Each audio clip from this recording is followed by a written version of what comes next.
After Russia's invasion 8 months ago, nuclear rhetoric around the war in Ukraine has increased. Joe Biden warned the world is facing Armageddon if Vladimir Putin uses his nuclear arsenal in Ukraine.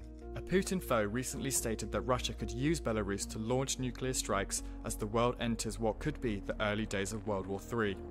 Kiev would be destroyed in minutes if Belarus followed Putin's orders to nuke it with Moscow's missiles, warned Dr. Yuri Felstinsky. We spoke to security and defense analyst Michael Clark about what nuclear war would look like, the differences between Russia's strategic and nuclear weapons, and how they would be used in Ukraine. The essential difference between a strategic and a tactical nuclear weapon is that strategic weapons are meant to be used against the homeland of an adversary, so typically to bombard cities. Strategic weapons are designed to hurt or even completely destroy an opponent's homeland. Tactical nuclear weapons are meant to be used on the battlefield. So they're designed to be smaller. Some of them are very small by modern comparisons.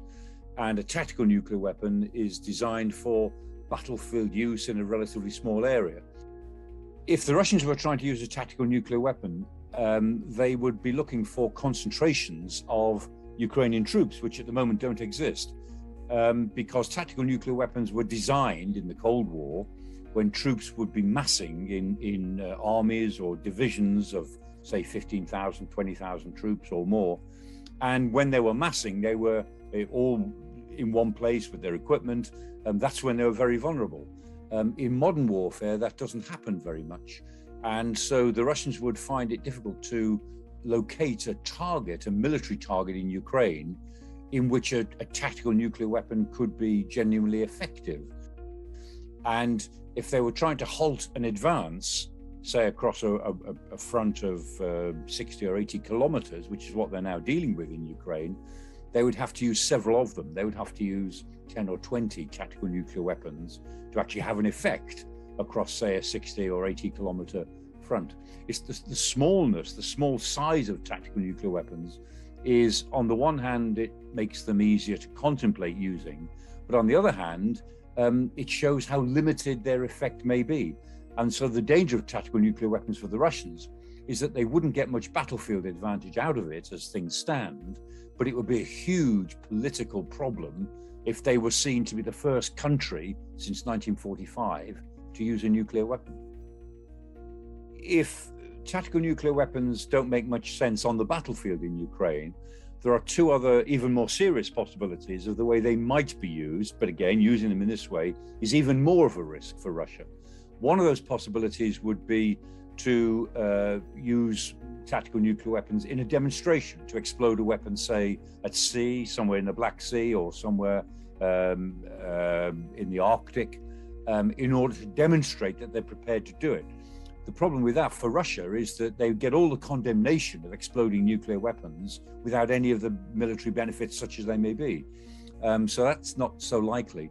Even more serious might be what you would call the Hiroshima idea, which is that a bigger nuclear weapon is used against a civilian target or against some area in Ukraine not connected to the battlefield, simply as a way of causing destruction to actually coerce Ukraine into giving in. That's exactly what the Allies did with Japan in 1945. If the Russians undertake that sort of policy to bomb a Ukrainian civilian center simply as an act of coercion, then again, that takes us into close to the nuclear war scenario. That's not really tactical, because then you're using nuclear weapons in a strategic sense, i.e. to hurt the homeland of an opponent. I think it's very, very unlikely that the Russians would do that. But if we're thinking about all possibilities here, that has to be in the list somewhere. One of the things I think that most analysts assume is that if the Russians break the taboo on using nuclear weapons, and that taboo is very strong, it's existed for 80 odd years now, and that taboo will continue and get stronger all the time.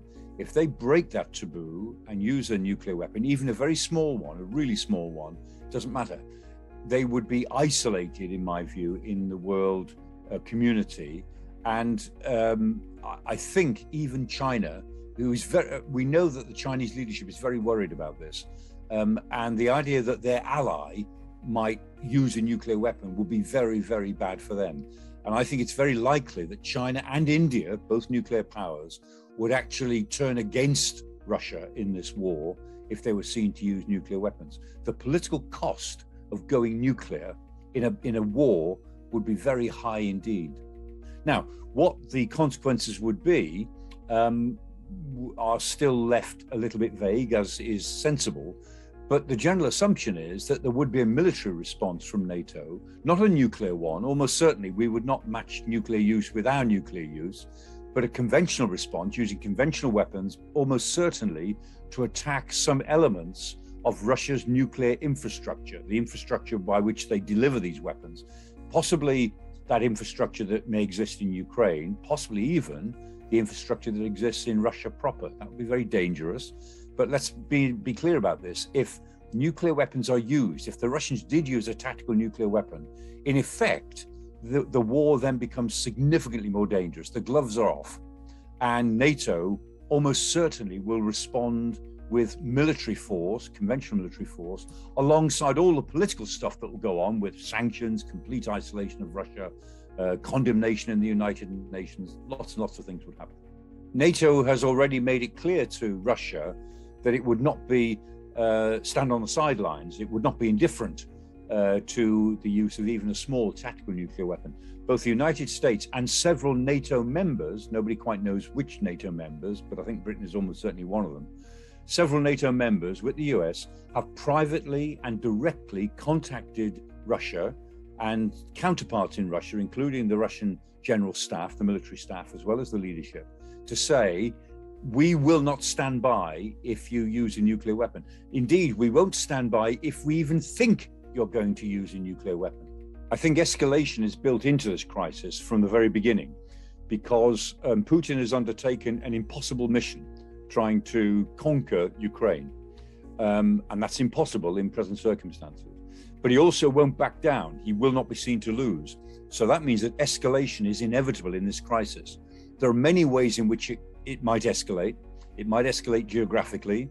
It might spread to other areas of Europe. It is already escalating to the Baltic Sea. It may escalate in terms of rhetoric. It may escalate in terms of weapons used inside Ukraine itself. And it may escalate towards other weapons of mass destruction like chemical and biological, or possibly nuclear. So we have to say that the danger of a nuclear use is more than zero, but it's still quite low. It's one of a number of escalation possibilities. But as long as it's even a low possibility, then we have to take it very seriously. Myself, I think that Putin will escalate in other ways, mainly geographically. I think he'll try and draw more areas of Europe into the crisis, areas like Moldova and the Western Balkans. And I think that certain things will happen in Belarus. I think that's more likely.